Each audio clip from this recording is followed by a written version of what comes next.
Atenção Polos EAD. Após o top de 5 segundos, mais educação, ciência e tecnologia no ar.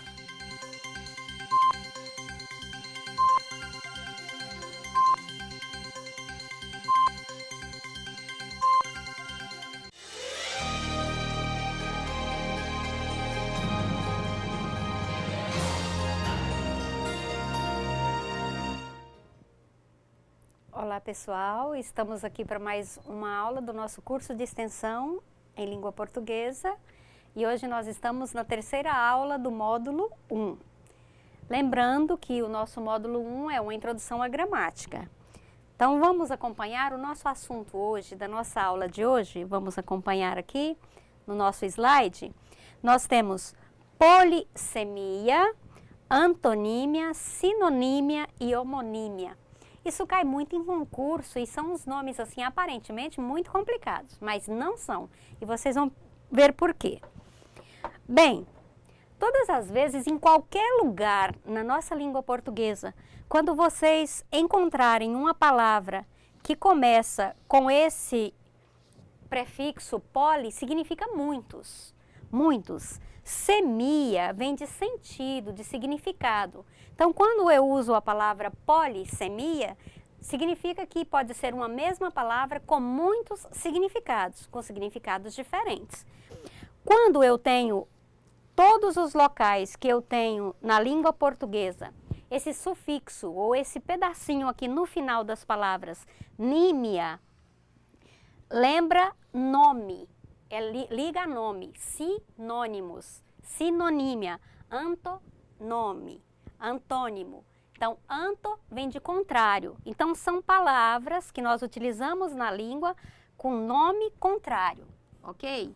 Então, nome, nímia, vem de nome. E anto, oposto, contrário, nome contrário. Sino, onde nós estivermos, todas as palavras que nós encontrarmos na língua portuguesa que tem esse sin, esse prefixo sin, vem de igual. Então, são nomes iguais ou semelhantes. Antônimos, antonímia, nomes contrários. Sinonímia, sinônimo, nomes semelhantes ou iguais. E homo, todos os locais, em todas as palavras na nossa língua portuguesa, que nós encontrarmos esse prefixo homo, é igual mesmo. Semelhante, igual. Então, homonímia são nomes iguais, iguaizinhos. E na língua portuguesa nós temos disso, muitos desses nomes, porém com significados diferentes, como nós vamos continuar a ver agora. Vamos para mais um slide. Bem, lembra que eu disse para vocês, poli, vários, muitos significados, semia. Tem uma disciplina na língua portuguesa chamada semântica, que estuda só as relações de sentido dessas palavras e essas palavras em si. Então isso aqui, por isso que a gente diz, é uma questão de semântica, é uma questão de sentido. Poli, vários sentidos. Vamos à tirinha. Os personagens do Maurício de Souza, o personagem aqui diz, meu pai tem 800 cabeças de gado. Chico Bento, e pergunta para o Chico Bento, e o seu? O Chico Bento responde, o meu pai só tem um boi, mas ele está inteiro. Ou seja, o que nós tivemos aqui? Bem, quando o filho do personagem fazendeiro disse que o pai tinha 800 cabeças de gado, o Chico Bento, que no gibi é um personagem com menos estudo, ficou pensando assim, bem, o pai dele pode ter 800 cabeças de gado, mas o meu tem uma só e o boi está inteiro. Isso, significados diferentes para essa expressão, 800 cabeças de gado. Que para nós entendermos isso é o gado inteiro, mas o Chico Bento entendeu de uma outra forma. Por isso, sentidos diferentes. Vamos a mais um exemplo. De polissemia, de sentidos diferentes, múltiplos, diversos. Uma propaganda seria a polissemia na propaganda, na publicidade. Tá com raiva do namorado? Morde aqui. Bem, quando a propaganda diz morde aqui, logicamente está se referindo ao bombom. Então, uma expressão de morder, de dar dentada, jogada para publicidade com uma linguagem com múltiplos significados. Ou aqui também, uma interpretação, isso acontece muito quando nós interpretamos as coisas de forma diferente. O senhor chega para o rapaz: sabe jogar damas, meu caro Isaías? E o rapaz: certamente, senhor. Pega a mulher e joga. Quando ele pergunta se sabe jogar damas, na cabeça desse primeiro falante era jogar damas, o jogo de damas, de pedrinhas, aquele xadrezinho. Só que o rapaz entendeu do jeito dele, ok? Bem, continuamos com mais um exemplo de polissemia. Na publicidade, na propaganda, não precisa dizer nada. Açúcar. Olha o jogo da imagem, um barrigão. Isso se chama linguagem com múltiplos significados, que seria polissemia. Cascas, outro exemplo. Uva comemora vaga na seleção de Parreira. Bem, seleção, nós sabemos, quem é do Brasil sabe que a seleção seria a seleção brasileira do Parreira. Só que aqui no caso é uma propaganda da qualidade dessa uva que está sendo divulgada, ok? Mais um exemplo. Agora, de contrário, antonímia. Antonímia de antônimo é menos complicado. Feliz, alegre. Temperatura fervendo de calor, temperatura frio. Então, são palavras contrárias com significados contrários. Mais um exemplo, antonímia. Na questão semântica, no jogo, na construção de um texto que é produzido ou na fala. Um certo senador, que fique bem claro, nunca houve atos secretos, só faltou publicá-los. Ou seja, coisa secreta, coisa publicada. Isso é o antônimo secreto publicado. Na vida privada, não senhora, nunca houve traição, só faltou comunicá-la.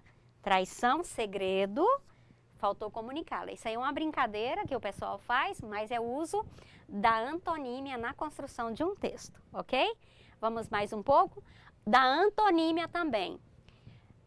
Alô, Padre Nunes, o senhor poderia me dar umas aulas de semântica para eu poder explicar minhas notas baixas para o meu pai? Para os meus pais? Qual é a antonímia? Qual é a relação? O menino quer estudar para contar que tirou nota baixa, ou seja, ideias contrárias, isso é uma relação de antonímia, ok?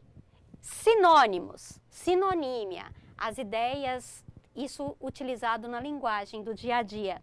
Cemitério, casas do além. Ao invés de escrever cemitério, casas do além, qual a diferença? Fica, de certa forma, até meio irônico, porém é tudo igual. Bem, agora a bicha está mandando ler os códigos de barras, código de barra. Bem, se são semelhantes, o que a outra velhinha fez? Um fino, um grosso, um fino, um fininho, um fino, branco, um grosso, um grossão. Ou seja, a sinonímia gerou humor aí por quê? Porque era para ler, tá mandando ler o código de barras. Então ela leu um fino, um fininho, ok? Isso então é a sinonímia que também gera ironia, gera humor na nossa linguagem. Vamos mais um slide. Ainda de sinonímia. Às vezes eu tenho a impressão de que a bateria dele não acaba. A bateria no significado, no sentido de energia que o menino tem, ok? Mais um, paronímia. Paro é semelhante, paralelo. Na matemática tem as retas paralelas. Nas avenidas nós temos os paralelepípedos nas laterais. Então as parônimas são palavras parecidas na língua portuguesa e que dá muito problema. Incerto com um S, incerto com C, incerto de inserido, incerto de duvidoso. E outras palavras que dá muito problema, que isso nós vamos voltar numa outra aula futura, ok? Mais um pouquinho. Quando eu falo de homonímia, homo, que eu disse para vocês que homo é igual.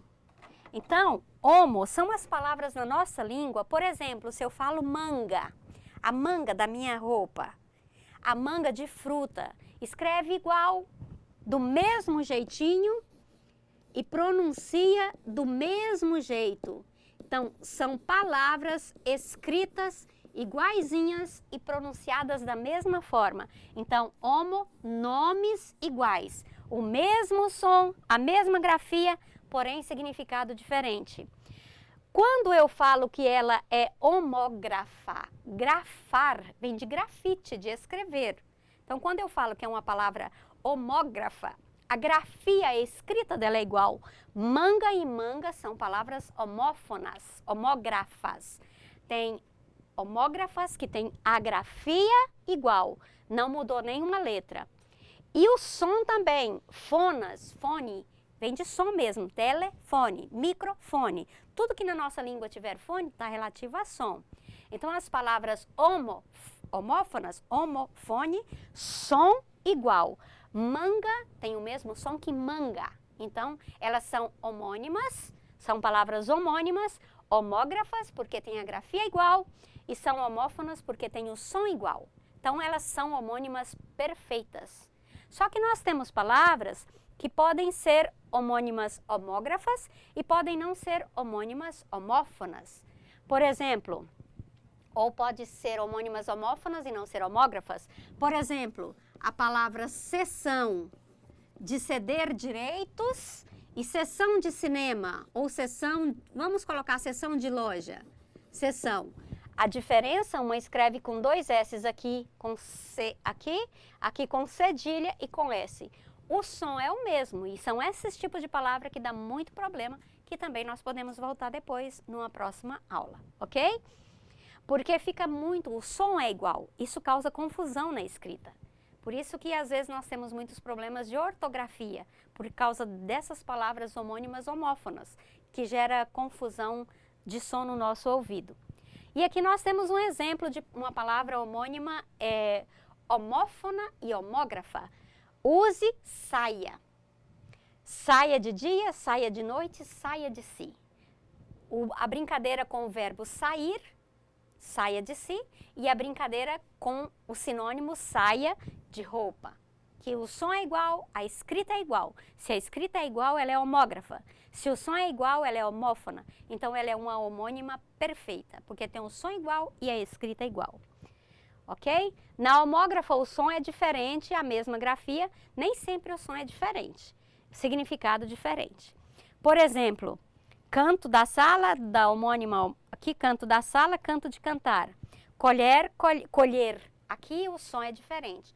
Colher roupa, colher alguma coisa, colher de comer, de pegar. Nós e nós. Aqui o som é igual e a grafia é diferente. Nós com Z da fruta e nós com S acento do pronome nós, ok? Bem, essa homonímia aqui depois vocês terão numa atividade. Esse gráfico aqui é só para lembrar. Esse gráfico que nós temos com esses pares de homônimas. Só está aqui para depois nos lembrar que isso vocês terão em uma atividade que nós vamos voltar. Com a mesma coisa, vela, que nós temos vela, vela, vela, vela, que tem significados diferentes, mas é a mesma coisa. Cabo, cabo, cabo, cabo, que depois nós podemos ter uma atividade para procurar, e dado, ok? Que tem significado bastante diferente. Vamos mais a um slide. Só um pouquinho, só voltando aqui, essa vela. Se vocês ouvirem a palavra vela, a gente lembra de vela, pode ser a vela acesa, quando falta luz, que a gente liga, pode ser acende, pode ser a vela de um navio, pode ser vela, alguém diz assim, na minha terra tem muita disso, de segurar a vela, quando alguém está namorando e fala de segurar a vela, ficar lá no rumo. E vela também de velar, ok? Bem, pessoal, o nosso assunto de hoje foi esse. Nós teremos uma próxima aula que nós vamos dar continuidade à nossa introdução à gramática e nós teremos um exercício referente a esse assunto. Qualquer dúvida, depois a gente pode futuramente sanar, ok? Então, muito obrigada e até a nossa próxima aula.